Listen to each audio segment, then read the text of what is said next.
Si jamais on élisait un président tout de suite, dans quelques mois, il va tomber. Et puis, il n'aura pas la force nécessaire pour s'arrêter et dire non aux Occidentaux. La première des choses, c'est la sécurité. Et nous sommes partis de l'histoire. Jamais dans l'histoire, une nation ne s'est reconstituée à partir des élections. Jamais. C'est des gens déterminés qui assurent la sécurité et après l'ensemble du peuple fait des élections. Mais commencez par des élections, j'ai donné le cas d'Haïti. Haïti, c'est le premier pays indépendant d'Amérique latine. Ils ont fait plus d'élections que tous les pays réunis. Mais jusqu'à aujourd'hui, on tue leur président, leur premier ministre. Donc les élections, c'est un élément de la démocratie. Une démocratie sans élection ne peut pas aller. Mais si vous ramenez tout aux élections, et puis on n'a fait que des élections depuis 1992, donc c'était très clair pour nous, qu'aussi longtemps qu'on n'aura pas réglé la question d'insécurité là, aller aux élections, c'est juste un discours. C'est ça en réalité le point de discorde principal pour qu'il y avait une incompréhension entre une partie de la classe politique et l'élite dirigeante. Ce point-là, celui qui ne l'intègre pas dans son raisonnement, il ne peut pas comprendre le reste. Parce que tout est parti de là. Nous avons analysé la situation. On est arrivé à deux conclusions. La première, c'est que sans imposer la paix, imposer bien la force de l'État malien, parce qu'un État, c'est la force et le droit.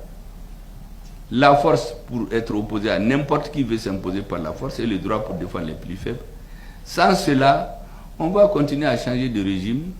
Le terrorisme va aller. On est allé de l'indépendance, on est allé au régime militaire. Des régimes militaires, on est allé au parti unique, on est allé à la démocratie, on est venu au multipartisme. On allait continuer jusqu'à ce que l'Afrique se désintègre.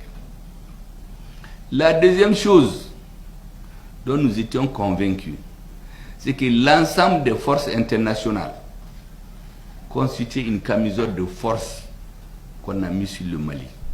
Et en ce moment, si vous dites à quelqu'un que l'aménagement là n'est pas là pour le Mali, ils vont dire que vous êtes fou. Si vous dites qu'il faut retourner à Kidal, il y en a qui vont dire que ça, ce n'est même pas possible. Cette histoire de Dogon et Peul qui se tuaient au centre, ce n'était pas dans les missions de l'aménagement au départ. On a ramené au centre à partir de 2015 pour qu'on oublie ce qui se passe au nord. Et au nord, il y avait un État dans l'État qu'on construisait. Des mines d'or, des permis d'occuper, des magasins à n'en pas finir. On exploite l'or depuis 10 ans. Aucun puits n'a été construit pour les populations de Kidal. Il y a des zones à Gao, même si vous touchez le sol, vous avez de l'or. On importe des milliers de Soudanais, de Tchadiens, c'est eux qui exploitent l'or. L'or, la grande partie est allée là où vous savez. Le reste est redistribué ici, à travers un réseau, une oligarchie, des hommes politiques, des militaires, des juges qui font l'opinion. Et le pays est pris en otage. Et donc pour nous, il fallait détricoter ce tissu-là. Si vous le disiez au début, on va dire que vous êtes fous. Les autres disaient qu'il faut aller aux élections. À supposer qu'on aille aux élections, on élise un président. Mais il ne sera pas plus engagé qu'Ibeka. Ibeka, en 2017, c'est le président le plus légitime qu'il y a eu dans l'histoire du Mali après Modibo Keïta, qui avait une légitimité populaire. Mais lui, il avait la légitimité historique et populaire. Les Modibo avaient une légitimité historique. Mais il a craqué après. Parce qu'on voulait d'un président faible, qu'on peut faire chanter, on fait ce qu'on veut. Et celui qui a vu l'intervention de Ibeka à la signature de l'accord pour la paix et la réconciliation, l'altercation qu'il y a eu entre lui et le représentant spécial des Nations Unies adjoint, Hervé Lartouz, chargé des opérations. Ce jour-là, Ibeka est allé. C'est le sang malien qui a coulé dans ses veines ce jour-là. Il a dit, Hervé Lartouz, nous avons une claire conscience des relations internationales. Nous savons ce que vous voulez. Le Mali a toujours respecté ses engagements. Vous nous dites de ne pas attaquer ceux qui n'ont pas signé l'accord. Vous nous menacez. Oh, le Mali a toujours respecté ses engagements. Qu'est-ce qui se passe? En fait, c'est la SEMA qui a refusé de signer. Donc, depuis ce moment, ils ont commencé à défendre la SEMA. La SEMA a été signée le 20 juin, ce qu'ils appellent le relevé des conclusions. Et c'est là-dedans qu'il y a le poison qui divise le Mali. La partition du Mali est actée dans ces documents qui ont la même valeur juridique que les documents de base.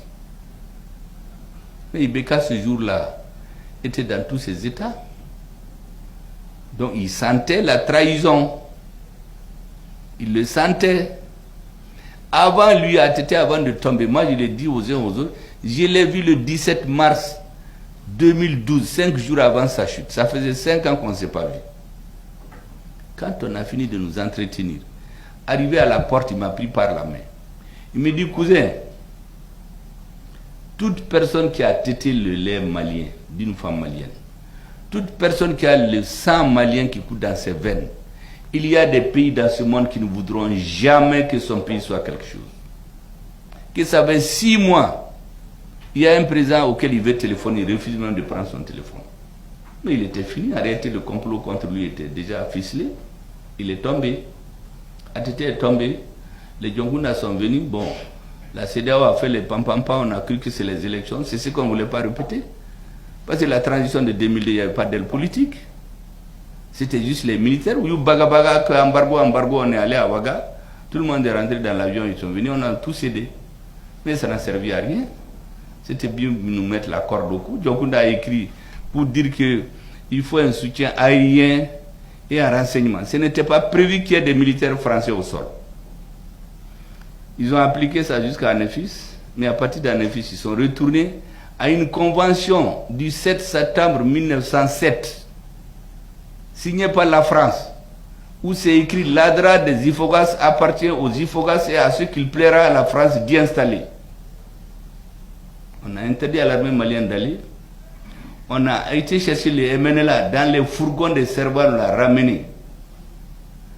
On a pris une partie d'Ansardine qui est devenue MIA, métamorphosée en HC. HCIA. Et HCIA et MNLA mis ensemble, on a fait la SEMA.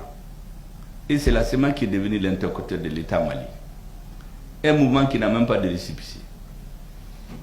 Voici ce qui s'est passé en réalité. Et la lettre que Djonkunda a écrite pour demander l'intervention militaire, est-ce que vous savez qu'on n'a pas trouvé au Mali? Quand le gouvernement de la rectification est venu, Hazimi n'a pas pu trouver. Il a fallu que c'est sur le site internet des autorités françaises qu'on a trouvé. L'accord de défense qu'il y a entre le Mali et la France, il n'y en avait pas au Mali. C'est dans les archives françaises qu'on a trouvé. Donc on était un État comme ça. Les dirigeants étaient là, ils se cravataient, ils parlaient, mais il n'y avait rien derrière. Ibeka est venu, il a fait son temps, il est parti.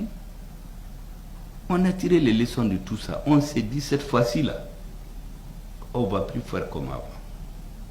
Il faut d'abord la sécurité. Parce qu'on a remarqué, vous verrez, Niger, Burkina, ailleurs, partout, la cause des renversements des régimes, c'est l'insécurité. Ce n'est pas le manque d'élection. Et donc nous avons dit, attaquons-nous d'abord à l'insécurité.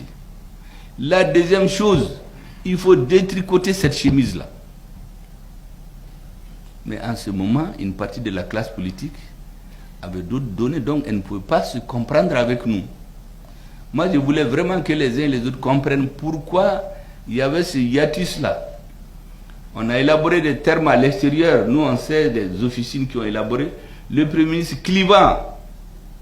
Parce que n'oubliez pas quand Assimi Goïta a été à Accra, la CEDEAO en bloc s'est opposé à la nomination du Premier ministre. Ils ont dit de trouver quelqu'un d'autre. Il a tenu bon. Et ils ont dit qu'ils vont voir d'ici 3 mois s'il arrive à tenir. Mais nous, c'était très clair. On avait la chance, contrairement à la transition de 2012, La transition militaire et l'ère politique, on avait une symbiose de réflexion. Et on a commencé à travailler.